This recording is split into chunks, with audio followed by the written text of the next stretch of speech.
Isang kaganapan dito sa Sigsag, motor na bangga ng bus, guys. Ayan.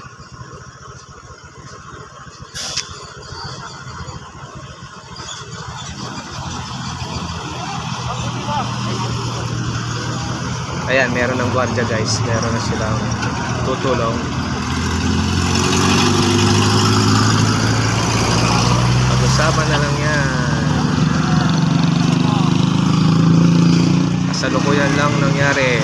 Mga ilang minuto lang, guys. Ayan. Maayos din yan.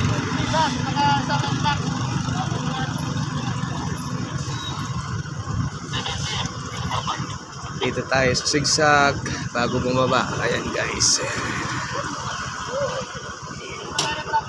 Mag-ingat-ingat sa pagdadrive. Ayan, may mga gwardiya naman. Ayan, kailangan ng presensya ng pulis para mapag-usapan kung anong dapat gawin nyo, no? Yung motor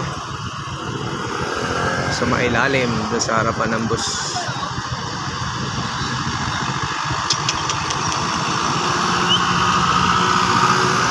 Siguro nag-overshoot to. Ayan, guys. Bawa na naman.